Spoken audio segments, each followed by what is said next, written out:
here we have an interesting example. We have someone rowing against the current of a river, and of course that's going to affect his speed and direction. So a river is flowing at 15 miles per hour. A person is rowing the boat at 6 miles per hour. The person is rowing against the current at an angle of 35 degrees. What is the magnitude of the resultant velocity, and what angle is it with respect to the current of the river? So let's think about this for a minute. Let me kind of draw a river kind of like this, and then the current here is going down the river at 25 miles per hour. Now my question is, this person is rowing against the current, so he would be rowing this direction, right? It would be that direction, and it's against the current at an angle of 35 degrees. So what I'm guessing is that it's going to be rowing kind of this direction, where this angle and this angle is like 35 degrees, where this is 35 degrees. So that's how I'm interpreting that, to say that he's rowing against the current at 35 degrees. Okay, so if I were to draw my diagram here, then I would have 10 miles per hour here, a vector at 10, and then this, if this is a dotted line, this angle here would be 35 degrees, and this one would be 6 miles per hour.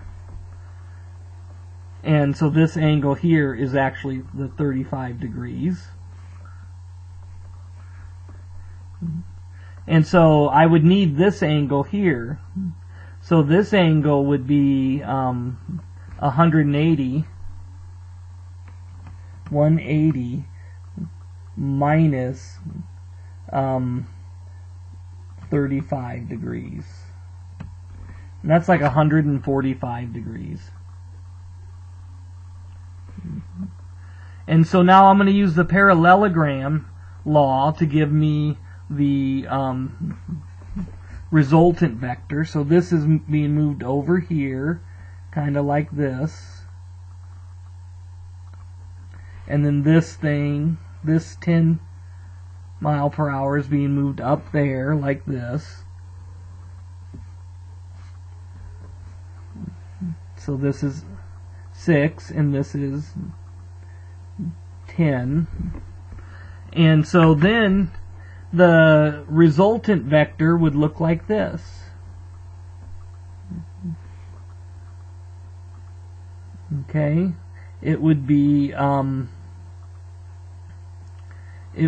actually, he's going against the current. It's actually, the current is going to move him, and he's going to actually be going in that direction.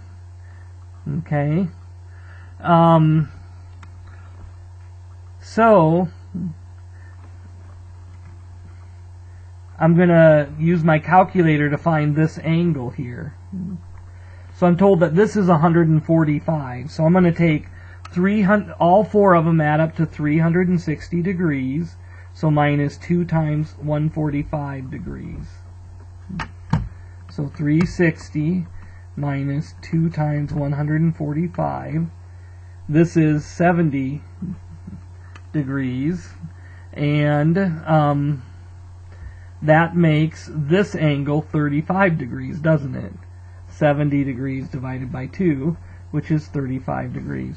And that actually makes sense, because these are parallel to that same line. So now what I can do is I can use my law of cosines to find the magnitude of the angle there. So I'll call that c. So c squared is equal to 10 squared plus 6 squared minus 2 times 10 times 6 times cosine of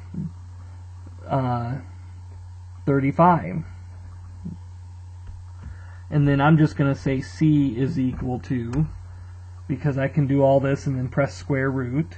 So 100 plus 36 minus 2 times 10 times 6 times cosine of 35 degrees. And I get like 37.70, so I'm going to take the square root of that, and I get 6.14. So this is approximately 6. Maybe I'll round it to 2 decimal places, 6.14 miles per hour. And then I can find the angle here with respect to the current of the river. So what I'm wanting to do is I'm wanting to find that angle right there. So I can do 35, or I can do this, let that be my theta. So sine theta is to 6 as sine of 35 is to 6.14. So then I have sine theta is equal to, and what I'm going to do is I'm just going to write the number down here. So I'm going to do sine of 35 divided by 6.14,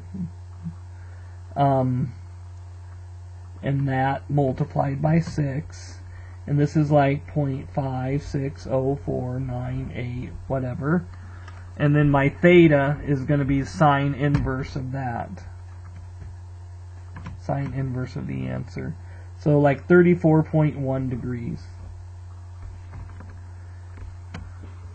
or 34.09 if I'll just round to the nearest tenth of a degree. 34.1 degrees. And so this was 35 degrees against the current.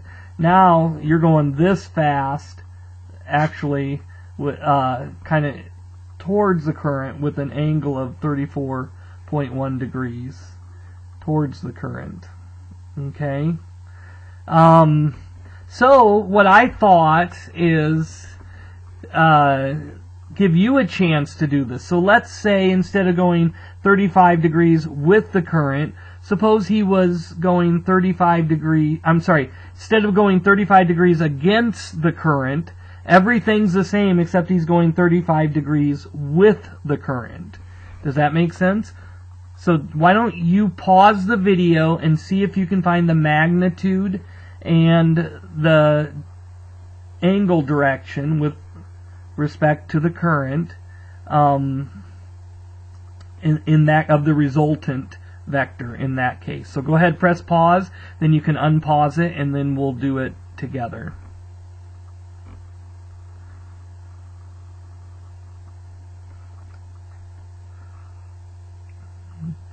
Okay, so let's go ahead and try to do this together then. I'm going to go ahead and draw, this is the 10 vector, and if you look at this drawing, if I'm going 35 degrees into the current, then this is like a vector length of 6, but it's going that direction, and this is 35 degrees.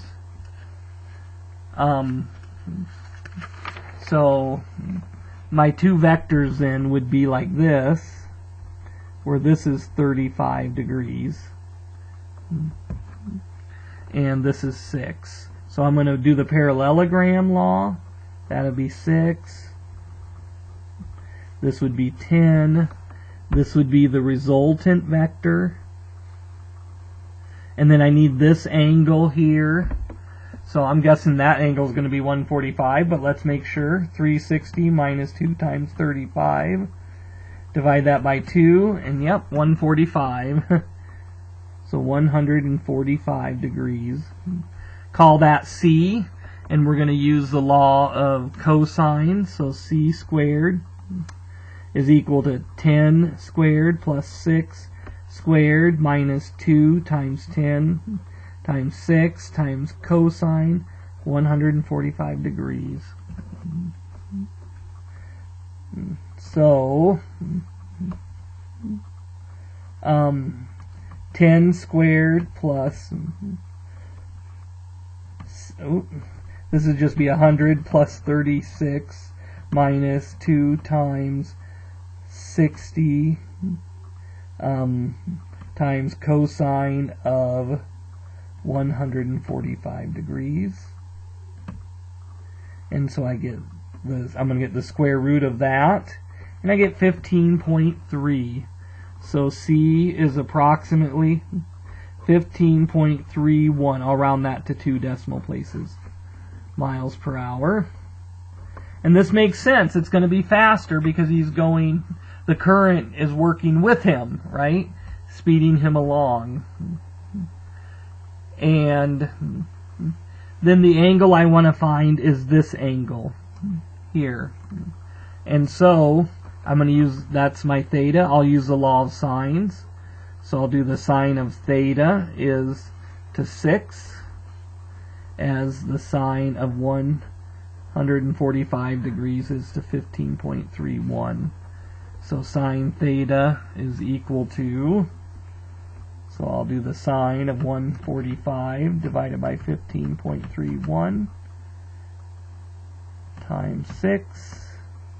And then I'm going to take the inverse. Well, here, I'll just write that down. 0.22478, so on. So then theta is the sine inverse of that. So sine inverse, I'm going to have to write it in there. Sine inverse of 0.22475. That should be enough decimal places. I get, like, if I round to the nearest tenth, I get 13.0 degrees. Okay, and that makes sense here. So I would be going this fast with an angle of 13.01. Okay, so in the next example, we'll try a couple more application problems. This time, we're going to do some problems using some problems that involve the bearings, if you remember that. And the bearings are where, you know, this is north, and you're measuring from the north, okay, around clockwise. Okay, so let's move on to some of those.